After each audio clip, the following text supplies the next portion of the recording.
Llevamos siglos mirando Júpiter y nunca hemos visto su superficie. Y no es porque no lo hayamos intentado, es porque Júpiter no tiene superficie, al menos en el sentido en el que nosotros entendemos esa palabra. Lo que ves cuando miras a Júpiter, esas bandas naranjas, marrones y blancas, esa gran mancha roja que lleva girando más de 350 años, no es más que la capa más exterior de un planeta que esconde algo mucho más extraño de lo que cualquiera puede imaginar. En este vídeo vamos a bajar capa a capa hasta donde la física empieza a romper todas las reglas que conocemos. Atento. Antes de empezar a adentrarnos, necesitamos entender con qué estamos tratando. Júpiter es el planeta más grande del sistema solar, tan grande que todos los planetas juntos, Saturno, Urano, Neptuno, la Tierra, Marte, todos cabrían dentro de él con espacio de sobra. Su masa es 318 veces la masa de la Tierra, su diámetro unas 11 veces mayor que el nuestro. Pero lo más importante para entender lo que hay dentro no es su tamaño, es su composición. Bajo esas nubes del planeta gigante hay capas y más capas bajo una presión tan brutal que la materia se comporta de formas que ni siquiera entendemos del todo. Una estructura tan densa y compleja que llevamos décadas mandando sondas y todavía nos quedan más preguntas que respuestas. Curiosamente, cuando preparo un vídeo como este, mi navegador acaba siendo algo igual de caótico. Capas y capas de información abiertas a la vez. Pero gracias al navegador Opera, el patrocinador de este vídeo, el caos se convierte en orden. Con una de sus funciones, que es Tab Island, puedo agrupar todas las pestañas por tema, fuentes científicas en un grupo, vídeos de referencia en otro, artículos, las expando cuando las necesito y las reúno cuando no. También puedes asignar colores según el tema, la temática o el proyecto, algo que te facilita mucho el trabajo cuando tienes muchas pestañas en pantalla. Y cuando necesito comparar dos estudios o dos fuentes a la vez, uso Split Screen, las pongo lado a lado sin abrir ventanas nuevas. Pero no solo dos, ya que esta función ahora admite hasta 4 páginas a la vez. Además, puedes elegir entre diseños verticales, horizontales o en cuadrícula para aprovechar mejor el espacio de la pantalla. Y si aparte de estar trabajando con muchas pestañas como yo también tienes que ver un vídeo, puedes hacerlo mientras sigues navegando. Lo desanclas con la función de vídeo pop-out y lo mueves donde quieras. Y sigue ahí, sin interrumpir nada. Pero una de las cosas que más cambia el flujo de trabajo es Opera AI. Sin instalar nada, sin abrir pestañas extra, le puedes preguntar directamente sobre el artículo o página que tienes abierto y te lo resume, lo analiza y responde en segundos. Opera AI tiene acceso automáticamente al contexto de la página web en la que estás trabajando. Así que si necesitas una respuesta rápida sobre una página, solo tienes que preguntarle, sin necesidad de hacer capturas de pantalla ni compartir enlaces. Sin duda, un navegador que se adapta perfectamente al flujo de trabajo de cada uno. Te dejo el enlace en la descripción para que tú también empieces a usar el navegador Opera. Júpiter es fundamentalmente diferente a la Tierra. Nosotros somos un planeta rocoso, tiene suelo bajo los pies, corteza, manto, núcleo. Júpiter es un gigante gaseoso, lo que significa que está hecho casi en su totalidad de los dos elementos más simples y abundantes del universo: hidrógeno y helio, la misma materia de la que están hechas las estrellas. De hecho, si Júpiter hubiera acumulado unas 80 veces más masa durante su formación, habría tenido suficiente presión en su interior para encender la fusión nuclear. Sería una estrella. El sistema solar sería un sistema binario y la Tierra tal y como la conocemos probablemente no existiría. Pero no llegó. Se quedó a las puertas. Y lo que tenemos es algo intermedio. Un mundo que por fuera parece un planeta, pero que por dentro se comporta como nada que hayamos visto jamás. Ahora vamos poco a poco a adentrarnos. El descenso empieza aquí, en las nubes. Lo primero que encontrarías si pudieras caer dentro de Júpiter son vientos.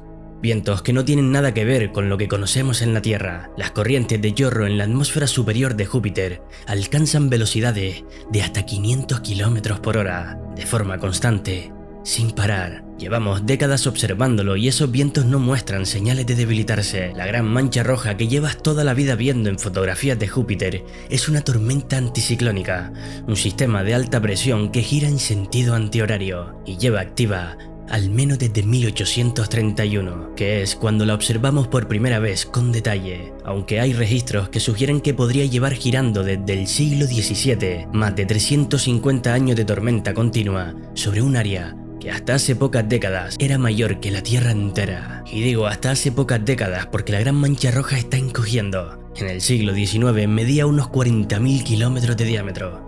Hoy, 13.000 kilómetros. Nadie sabe con certeza por qué, ni si eventualmente desaparecerá, o si encontrará un nuevo equilibrio. Las nubes que forman estas bandas y tormentas están compuestas principalmente de amoníaco cristalizado. Esos colores que vemos, los blancos, los naranjas, los marrones, son el resultado de reacciones químicas entre distintos compuestos en diferentes alturas de la atmósfera. Los científicos todavía no entienden completamente por qué produce exactamente cada color. Aquí la temperatura ronda los menos 145 grados centígrados.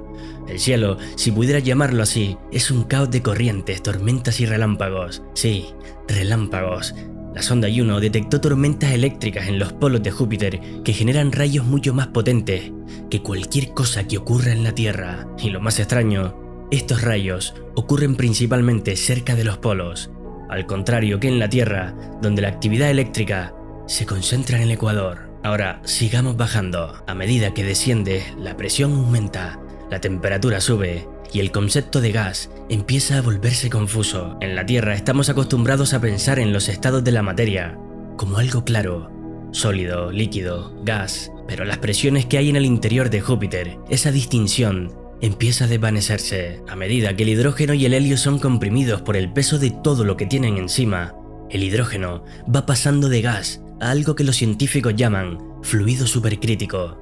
Un estado en el que no existe una separación clara entre el gas y el líquido. No hay una superficie, no hay un momento en el que de repente pases de estar en la atmósfera a estar en un océano. La transición es gradual, continua, casi imperceptible. Esto es lo que hace que la pregunta ¿dónde termina la atmósfera de Júpiter y dónde empieza el interior?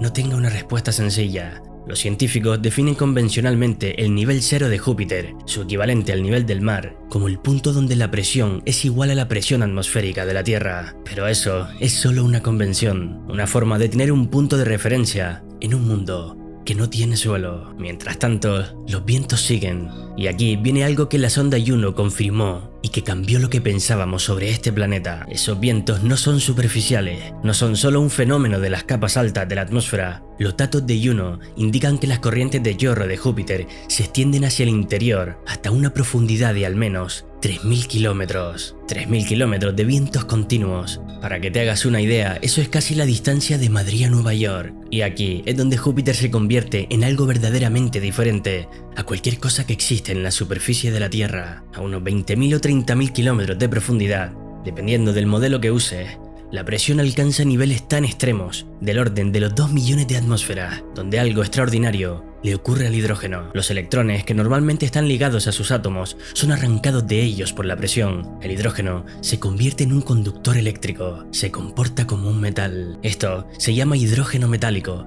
y es uno de los estados de la materia más fascinantes y más difíciles de estudiar que existen. En la Tierra solo hemos conseguido producirlo en condiciones de laboratorio extremadamente controladas, durante fracciones de segundo y con resultados todavía debatidos en la comunidad científica. En Júpiter hay una capa de hidrógeno metálico que se estima que tiene un grosor de decenas de miles de kilómetros, y esta capa lo cambia todo, porque el hidrógeno metálico es conductor eléctrico, y cuando tienes un conductor eléctrico en movimiento y Júpiter rota sobre sí mismo en menos de 10 horas, la rotación más rápida de todos los planetas del sistema solar, entonces generas un campo magnético. El campo magnético de Júpiter es el más potente del sistema solar después del Sol. Es entre 10 y 20 veces más intenso que el de la Tierra, y su magnetosfera, la región del espacio que domina, es tan enorme que si pudieras verla desde la Tierra, a simple vista, aparecería en el cielo con un tamaño varias veces mayor que la luna llena. Este campo magnético atrapa partículas cargadas del viento solar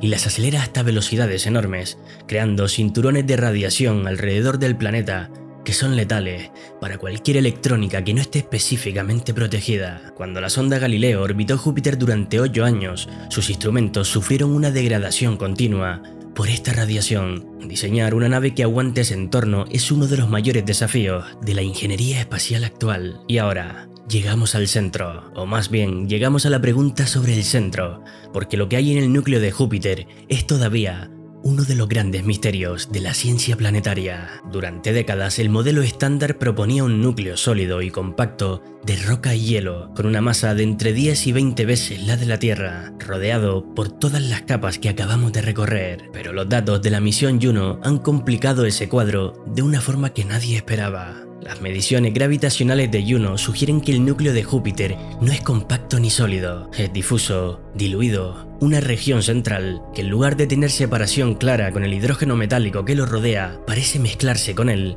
gradualmente, extendiéndose posiblemente hasta la mitad del radio del planeta. Si eso es correcto, el núcleo de Júpiter podría tener una masa de entre 10 y 30 veces la de la Tierra, una masa enorme, pero distribuida en un volumen mucho mayor de lo que pensábamos. ¿Y por qué está diluido?